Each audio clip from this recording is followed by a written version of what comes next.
Yes, today we are here to celebrate a life that is well led. Auslebu and the children, our deepest condolences to you for the loss of your husband, your father, and a pillar of your family.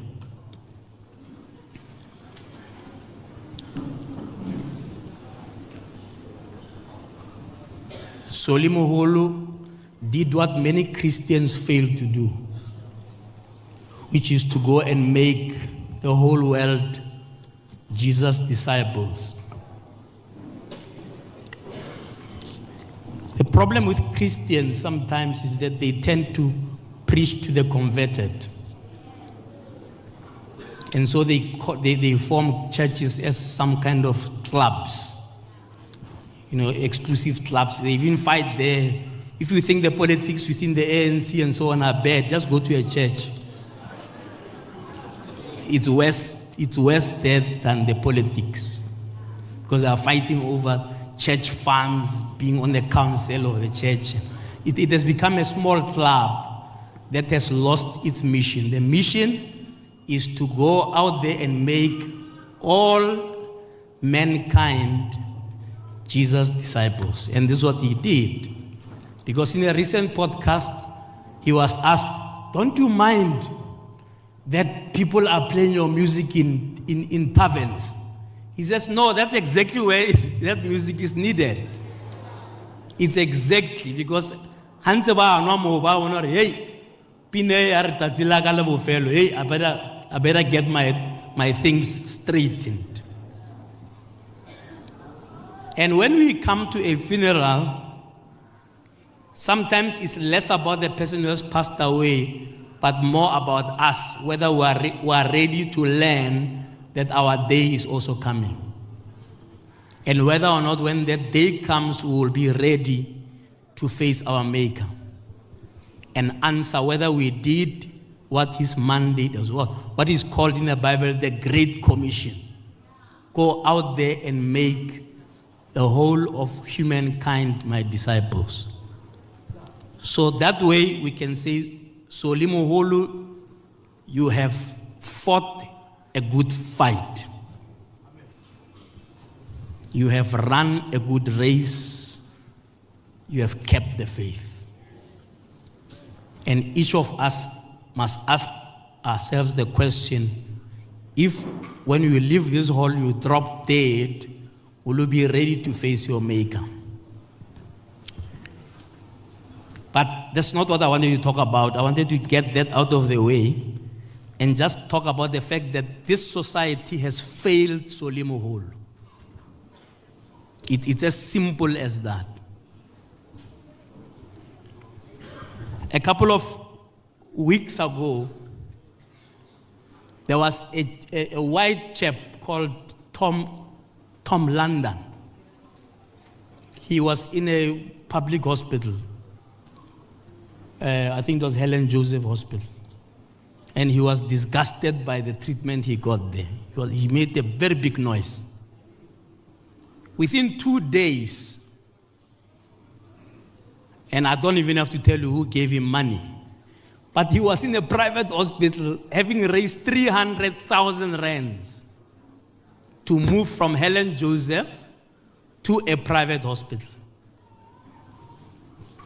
So the question is, as black people, have we given up on ourselves for self-determination, that even someone who's an icon, our icon, we fail to raise 700,000 rands? With all the stock files we have, all the businesses we have, all the BEE deals that the ANC has given you, there was nobody who could just sign a check of where are these BEE people? Because we understand the BEE has been very successful. There are 1,000 black, black industrialists. But it was not enough to save a life of somebody who's an icon. I think this is a bloody shame. It's a total shame. And I didn't even know half of the story that we are told here today about the fact that even after moving him to a private public facility, it became worse. It became worse. When are we going to stand up as a black nation and understand that we are on our own? I cannot believe that somebody as prominent as Moholo, all of us could not raise 700,000 rands.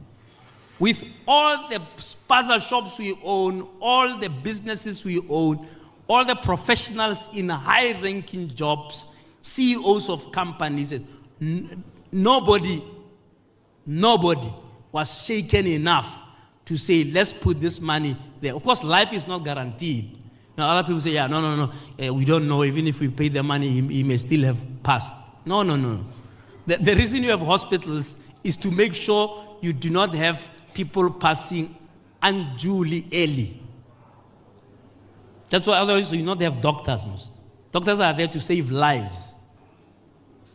And unfortunately, those things cost money. I'm even shocked that now you even received a bill of 93,000 rands from a public facility. I hope Memo Koyani will take that up. This is a total shame. It shouldn't happen. But to just fathom the fact that as a black nation, forget about other people, we could not rally together,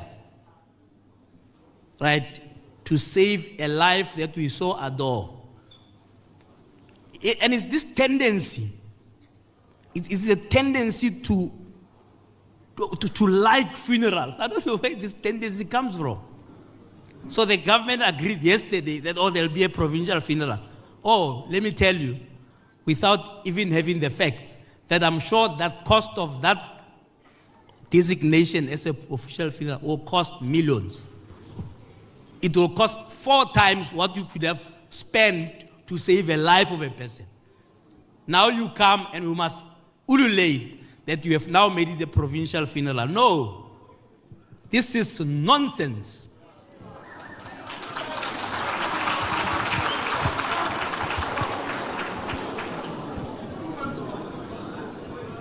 It is nonsense, and we must not tolerate it as a society. 2 days ago, I think Malema was talking about a black company called Drip. I tried to support them. And when I went to try and get another pair, I found their shop closed in something. And all they need is 20 million rand not to get into trouble. We've got IDC, NEF, PIC. We've got all these organizations that are meant to support black organizations that are failing in their basic duty to support black businesses. So it is not an isolated thing to say, they fail to support solely. And I will come to the artists now. Because also, it's not a complete story to just blame government. We also need to say, and I'm not sure whether the Minister of Arts and Culture is here because it's quite loud, but we want to see whether that loudness will translate into action. Why is there no program to support artists to turn their art into business, and they are given support so that they are able to manage their finances, they are able to actually make a success of those businesses?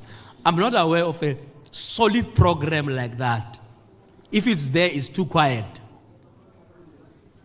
And hopefully, that minister, besides the gimmicks of what you call I don't know, these cars, this where they do these cars that are battered cars. Without those gimmicks, can we just talk about taking care of our artists? I'm sure there's a speech somewhere that's already drafted about artists dying as paupers. And the minister looks like he's waiting for an artist to die, and then he takes out their speech and says, our artists should not die as paupers. They have been saying that Since Paul Mashatile was Minister of Arts and Culture, every single Minister of Arts and Culture has said something like that. But zero action. Zero. Now coming to the artists. The artists must also take responsibility. Because there are some artists who, when they receive a big check, they go and blow it all on cars and BEE shoes and other things. And then at the end of the day. So this thing is a societal issue of attitude change for all of us. Government must do its job. Society must wake up and realize that we are on our own. Then the artists themselves must understand that generally nobody owes you anything. You got to be responsible. You get R2, pay your medical aid in advance. You know? You get some gig, save, invest, so that your children don't starve when you are gone. Right? But my underlying message is a simple one. We have failed Moholo as this nation. And we must hang in shame. And so, what Muzwake was saying is true. A number of SABC radio stations, you must call them out, SABC, was not playing the music of Moholo. Hey, they are playing it every 2 minutes. I want. By every 2 minutes, get anthem, maybe I know. Because we've got a tendency to celebrate people after their demise. When they are alive, we don't give them their flowers. It's a total shame, actually, to find that the public broadcaster that's supposed to elevate our icons doesn't do that. But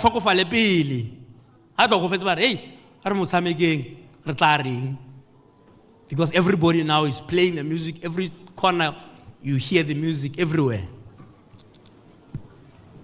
We've got to wake up as a society and understand that we are on our own to build this nation so that all of us can enjoy the fruits of our freedom. So Moholo, you have done your part. You fought a good fight. Go well, my brother.